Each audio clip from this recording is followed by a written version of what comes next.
It has long been considered a tactic of last resort, a final move to strike a killer blow against an enemy vessel, to take your own ship and use it as a weapon to ram an enemy. In the earliest days of naval warfare, ramming was the only truly effective way to sink an enemy vessel, and ancient cultures such as the Greeks designed their ships with this in mind. However, after the invention of gunpowder and cannons, the idea of ramming an enemy ship became almost suicidal. But in the second half of the 19th century, the world's navies were forced to confront the possibility that ramming would make a comeback as a viable tactic after a decisive battle that took place off the island of Lissa in the Adriatic Sea, 1866. It was an engagement that demonstrated how traditional naval warfare was being turned on its head, thanks to new technologies that forced incredibly brave naval commanders to revert to the ancient tactic of ramming enemy ships.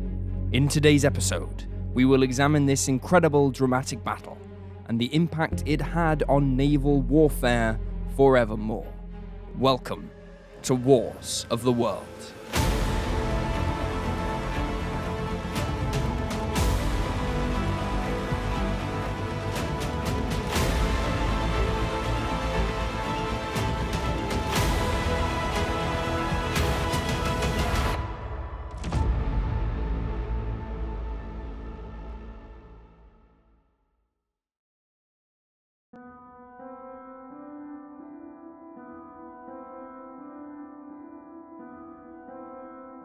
In the opening decades of the 19th century, the great sailing ships of the imperial powers of Europe would reach the zenith of their might and influence upon the world stage. These were more than just tools of war. They expressed the grandeur and power of their respective nations, becoming both wooden works of art and mobile gun platforms to take the fight anywhere on the world's oceans.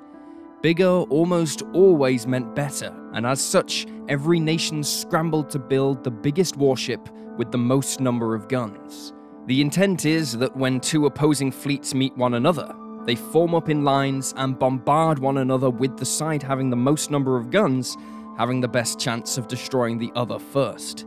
This is how naval battles were generally fought up until October 21st, 1805, when a British fleet under the command of Admiral Horatio Nelson engaged and overwhelmingly defeated a superior French and Spanish force at the Battle of Trafalgar. Key to this success was Nelson disregarding the old rulebook and instead forming up an opposing line of ships. He arranged his fleet into columns to smash through enemy lines and encircle them in sections where they could be destroyed. The Battle of Trafalgar may have been fought with traditional ships of the line, but it demonstrated that naval warfare in the future was to become a less clumsy affair, with tactics and technology now playing a significantly greater role. Two innovations especially would have a profound impact on naval doctrine.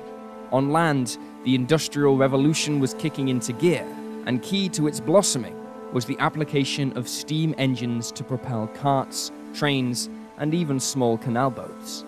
When looking at the naval application of steam engines, admirals were a little skeptical of their use at sea until July 1813, when engineer Robert White converted a former French sailing vessel to steam power and steamed from Yarmouth to Leeds. As steam engines became more powerful and more reliable, navies the world over were soon quick to realize their potential. Within 2 years of Wright's journey, the United States introduced the first steam warship in the world, the Demolgos, which was intended to protect New York from the Royal Navy, and other navies soon followed suit.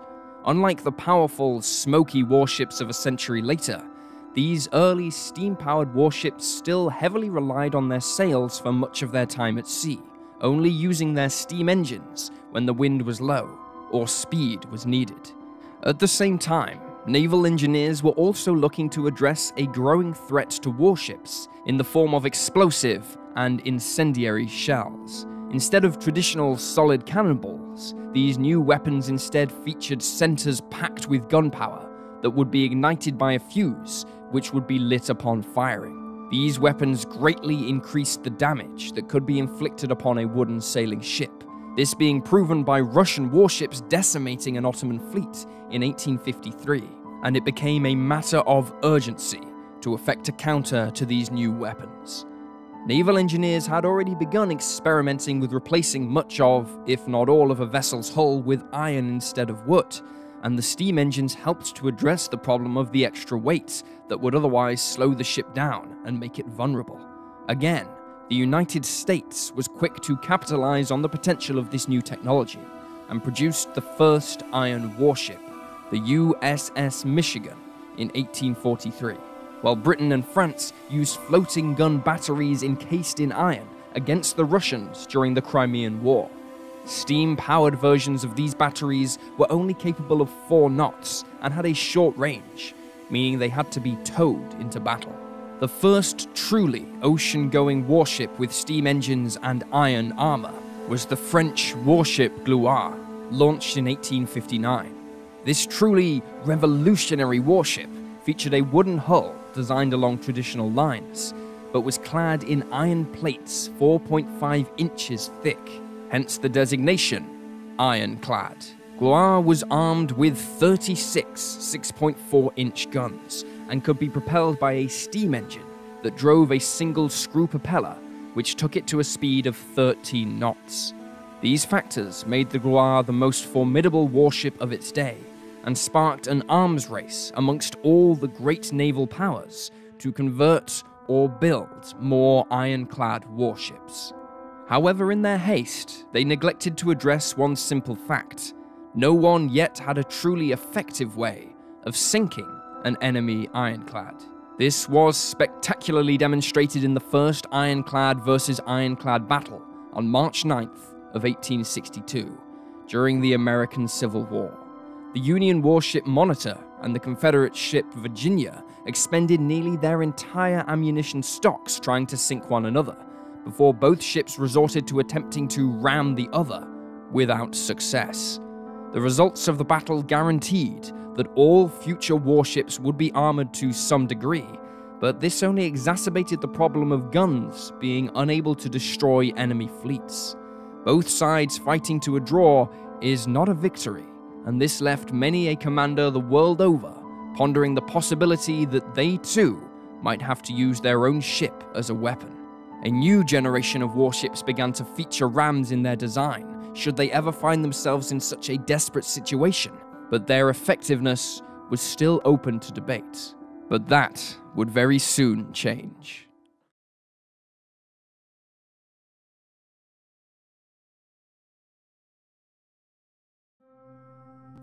In the 19th century, the map of Europe was fluctuating as territories were gained and lost in a myriad of conflicts, wars, and political turmoil. On the Italian peninsula, smaller nations and territories occupied by foreign powers, such as the Austrian Empire, saw a surge of feelings of joint brotherhood and Italian nationalism, and thus there was a drive to unify them under the Kingdom of Italy. Through either rebellion or alliance, the Kingdom of Italy was formally unified into a single entity on March 17, 1861. But there was still territory held onto by the Austrians, which the new Italian state coveted. In June of 1866, war broke out between the Austrian Empire and the neighboring Kingdom of Prussia, ruled by Otto von Bismarck. Bismarck approached the new Italy's first king, Victor Emmanuel II, with an offer to cede the Austrian-held territory of Veneto to Italy if Italy declared war on Austria. Emmanuel II agreed, and on June 23, 1866, a week after the start of hostilities between Austria and Prussia, Italian troops marched on Veneto. On the naval front, despite being barely out of the cradle, the new Italian navy had inherited a substantial force of warships with which to threaten Austria's own navy, including almost double the number of ironclads. Under the command of Count Carlo di Persano, an Italian fleet comprising of 12 ironclads and 17 unarmored support vessels set sail for the Austrian-held island of Lissa in the Adriatic Sea, off the coast of present-day Croatia, to claim it for Italy and use as a base for future operations against the Austrians. Sailing to stop them was an Austrian fleet under the command of Conter-Admiral Wilhelm von Teckendorff that comprised just 7 ironclads and 11 unarmored support vessels. The Italians seemed to have a huge advantage on paper, and indeed there was understandable trepidation about the upcoming battle amongst the Austrian sailors. However, in reality, things were not so clear-cut for Persano's fleet. Many of the Italian ships and their crews were inherited from the old Italian nations, and at times there was little uniformity in how the ships operated. This was only made worse by divisional commanders, who were at times political rivals, vying for influence in the new Italian court, and Persano was not someone who could completely manage such an environment. As such, the events that occurred next seem almost comedic in their absurdity. Building up to the battle, on July 20th, 1866, both sides formed their warships up into 3 groups, with the Austrians focusing all their ironclads into the first, while the second group featured 6 all-wooden warships, which were looking incredibly vulnerable in the face of the Italian ironclads, and the remainder reforming into a third group. Persano, meanwhile, distributed all his ironclads amongst all 3 Italian groups, where they acted as the main force in each, supported by a number of unarmored ships. As Persano's fleet approached Lissa, he learned that the Austrian force was at sea, looking to stop them, and so he made the decision to cancel the landings and instead engage the Austrian ships. He reorganized his force into a line abreast formation that would allow them to scour large areas of ocean to locate the Austrians. But then, perplexingly, he rescinded the order and ordered his ships to instead form up line ahead. Not only did this put all his ships into columns, reducing their chances of locating the Austrian fleet, but in the age before wireless communications, it caused widespread confusion amongst the Italian captains. Persano then decided to change his flagship from Re d'Italia to the Affondatore, which had been held off away from the 3 main Italian groups. Groups 2 and 3 slowed to allow boats to be lowered for him to transfer his flag, but the first group failed to receive the order and continued on, opening a hole in the Italian force between groups 1 and 2. As if this were not problematic enough, not every Italian ship received word that Affondatore was now the flagship, and so were still looking to the Re d'Italia for signs of what to do as the Austrians attacked, squeezing into the gap between groups 1 and 2. Austria's lead group of ironclads engaged the first Italian group at close ranges, while the confused second and third Italian groups milled around, waiting for the Re d'Italia to give orders that would never come. However, as was feared by many in naval circles, the ironclads on both sides were unable to do any serious damage to the other, which should have given the Italians time to properly organize themselves, but they failed to do so, allowing the Austrian forces to start dictating the battle. The Austrian ironclads broke off into 2 further groups, each attacking the first and second Italian groups, while the unarmored second group attacked the remaining Italian ships at the rear of their lines. While his men were engaged in close-quarter battles with the Austrians, Persano remained aboard his new flagship at a safe distance, at times a non-entity in the battle that was taking place. Despite the lack of organization on the part of the Italian fleet, the sheer weight of numbers on the Italian side meant that as the battle waged, it was slowly turning in the Italians' favor. While the ironclads stubbornly refused to sink, the Italian shells still caused extensive damage to rigging, gun mounts, and any exposed crew on the deck, while the unarmored ships of both sides only served to prove while they were no longer effective, as the full horror of combat was unleashed upon them. However, once again, the Italians failed to capitalize on this, and in the chaos of the engagement, their lines began to collapse. The Austrians took advantage of this and encircled smaller groups of Italian ships, pummeling them with shellfire and thus negating the Italian numerical advantage. Persano now decided to finally take action and ordered his ship, the Affondatore, into action. But rather than using it to engage another ironclad, he instead picked a softer target, in the form of the old and unarmored Austrian ship-of-the-line Kaiser. Persano decided to ram the Kaiser with his newer warship, but miscalculated his attack, allowing the Kaiser to evade him. Seeing his commander attempt such an attack, the captain of the Italian Ironclad, Rede Portagalo, carried out his own ramming attack, but at the last second, the captain of the Kaiser turned his ship and instead counter-rammed the Italian vessel. The Kaiser inflicted enormous damage, but was itself heavily damaged, being an unarmored ship ploughing into an ironclad. Both ships limped away from each other, very much out of the battle. Ramming was now on the Austrian leadership's mind, and their flagship, the Erzherzog Ferdinand Max, turned towards the Re d'Italia and another Italian ship, the Palestro, raking them with gunfire before carrying out 3 rammings. Crashing into the former Italian flagship, they succeeded in tearing an 18-foot hole below its waterline, causing it to sink in minutes, while ramming the Palestro destroyed its masts and set it on fire. Another Italian ship, the Ancona, scrambled to bring her guns to bear on the Austrian flagship to avenge her comrades, but in the haste to ready her guns, the crew forgot to load the shells, and so the guns discharged clouds of gunpowder smoke, and nothing else.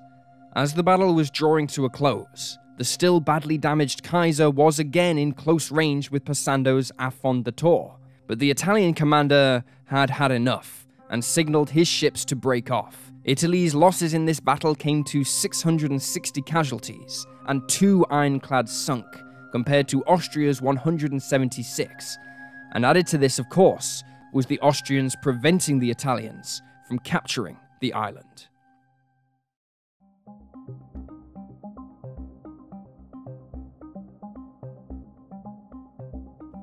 Despite the Austrian victory in the battle, it did little to affect events on land, and by the end of the year, Veneto would become part of the new unified Italy, albeit thanks to Prussian victory in the conflict. However, the world over viewed the battle as a stark warning of the growing importance of the current generation of guns, equipping the world's fleets in the face of new armored warships. With no immediate solution to the gun problem available, there was a new appreciation for the effectiveness of ramming enemy ships, now that the guns that had previously made it suicidal had been nullified. Soon, naval planners began toying with the idea of tailoring ships to be better effective at punching through the side of an enemy ship's hull, and many nations initiated a crash program to fit their existing ships with rams, protruding several feet from the main hull beneath the waterline. These protrusions allowed captains to punch a hole in an enemy ship while protecting their own ship's main hull from the full force of the impact. Such was the confidence in the ram that captains soon began viewing them as their main weapon in ship-to-ship combat, with guns being relegated to attacking enemy merchant shipping, or what few unarmored warships remained in service as the century went on. But there were some admirals, particularly in Britain, that wanted to go a step further and build dedicated ram ships. Ram ships and boats were not new, having seen some service in the American Civil War, but now they were taking on a new importance unlike ever before. Typifying this newfound belief in the ram ship was the British warship HMS Hotspur, which was launched a mere 4 years after the Battle of Lissa. Hotspur was designed to accompany the main fleet on deployments, and in battle would use its 10-foot-long reinforced ram to impale high-priority targets, such as the enemy's flagship. Another innovation that was equipping warships by this time was the powered gun turret, which allowed warships to target enemy vessels with a much wider arc of fire, rather than having to present the side of the ship towards a target to bring the guns to bear. Hotspur was intended to have a turret, but it was feared that the violence of ramming an enemy ship might damage the mechanism used for rotation, and so, as an alternative, a cupola was mounted on the main deck, with 4 firing ports through which the 12-inch gun could be positioned and fired in one of 4 different directions. None of these ports were actually aligned to the forward position, meaning the Hotspur couldn't fire at the target it was aiming to ram, the gun instead being used to fend off any escort vessel trying to protect the ram's intended victim. Upon entering service, Hotspur was viewed with great pride by the British Admiralty and seen as something of a superweapon. That pride would prove short-lived. Hotspur's reciprocating steam engines proved underpowered, and as such the vessel's top speed fell below expectations and was woefully insufficient to allow it to ram any envisioned enemy ship, maneuvering at full power with any chance of success. Equally, being poorly armed meant Hotspur had little value as a traditional warship and spent much of its life either in reserve or acting as a guard ship for ports in Wales and later Bermuda. Nevertheless, the new confidence in the naval ram as a concept remained high, reinforced by the Battle of Iquique, where a Peruvian ironclad sank the Chilean warship Esmeralda after twice ramming it during the course of a 4-hour battle. The fact that the Esmeralda was a wooden corvette and not an ironclad herself was seen as immaterial. The ram was truly believed to be the future, and occupied a brief moment of stardom in popular culture.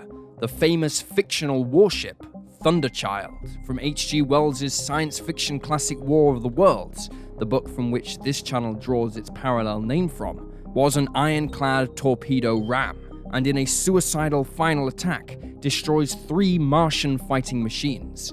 In the novel, it serves as a demonstration of Great Britain's ultimate superweapon finally being overcome by the Martian invaders.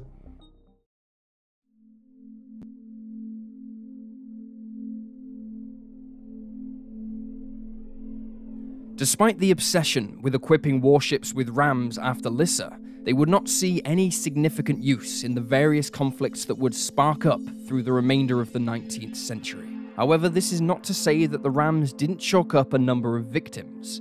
Unlike cannons, which can be disarmed, the ram was a weapon that was always ready to be used, and this led to a number of tragic accidents.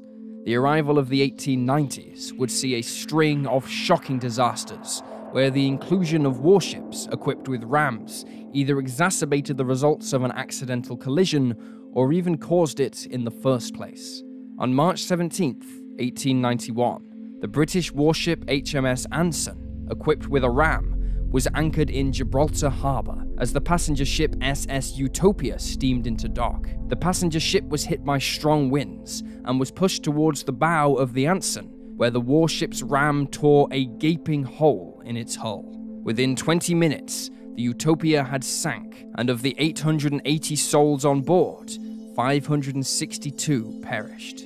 Eerily foreshadowing the Titanic disaster, it was found later that the ship wasn't carrying enough lifeboats for all those on board. The following year, on July 7, 1892, the French battleship Auch found itself the subject of interest for the passengers and crew of a 1,200-ton French mail ship. The captain of the mail ship decided to give the passengers and crew a chance to see one of their nation's newest and mightiest warships up close, but he would get too close, and the Auch's ram would cut the mail ship in 2 halves. A Herculean effort by the French battleship's crew to secure the 2 sections of the ship to their own vessel, delaying them from sinking and buying time, no doubt saved many lives, but 107 people were killed in the collision. Less than a year after that, the ram would claim probably its most well-known victim in the form of HMS Victoria. On June 22, 1893, the 11,200-ton battleship was sailing off the coast of northern Lebanon in the company of the 10,800-ton battleship Camperdown. Both vessels were less than 10 years old and were among some of the most modern and expensive warships of their day. Commanded by Vice Admiral Sir George Tryon, the ships were part of a force sailing perilously close to one another under his strict orders, and being an absolute authoritarian, the captains always waited for Tryon's instructions to change direction. Those instructions never came in time, and Camperdown's ram penetrated 9 feet into Victoria's hull, well below the waterline, causing seawater to flood the vessel. In a desperate move to save his ship, Tryon ordered the Victoria to head for shore some 5 miles away in order to breach the battleship, but it would prove in vain. Within 8 minutes, the foredeck had sunk so low that the propellers at the stern were now protruding out of the water, leaving the ship unable to move. Despite desperate attempts to save the ship, 13 minutes after the collision, the battleship capsized and was rocked by internal explosions as seawater filled the ship's boilers. 358 men, over half the crew of the Victoria, including Vice Admiral Tryon, were killed. But it could have been so much worse. Camperdown did not come off unscathed, and her ram was torn off her forward hull, ripping a hole through which water quickly flooded. She too would eventually see her foredeck drop to sea level until her crew were able to control the flooding and limp to a nearby port. Other warships sailing with the two battleships only narrowly avoided colliding with them after Victoria had been impaled. The 12,790-ton HMS Nile missing Victoria by a nerve-breaking 100 yards. While it is likely that all three of these collisions would have happened anyway, there can be little doubt that the inclusion of the rams dramatically increased damage sustained during them, and as such, increased the death toll. The real tragedy of it all is that by this time, while many captains and admirals were still clinging onto the idea of a ram, it was already evident that the fad of ramming enemy ships had now passed. In the 1870s, the traditional naval cannons were slowly being replaced by breech-loading artillery pieces with rifle barrels that increased both accuracy and range. This, along with increases in caliber and new propellants, meant that guns were once again capable of penetrating even the most heavily armored warships at very long ranges. This made the concept of ramming a suicidal undertaking, with the ramming ship likely being saturated by high explosive shells and sunk before it got anywhere near to its target. Given the chance of more accidental sinkings, the rams were finally being taken off warships by the turn of the century. However, one unexpected side effect of their fitting was that they tended to make ships slightly faster. As a result, most warships and civilian ships up to this very day have some kind of protrusion at the bow, although nowhere anywhere near the length or strength of a true ram. And there you have the story of the Battle of Lissa and the dawn and fall of the ram. Please leave a comment down below with your own thoughts and reactions, and remember to like this video and subscribe to support the channel. Thank you for watching, and I'll see you next time.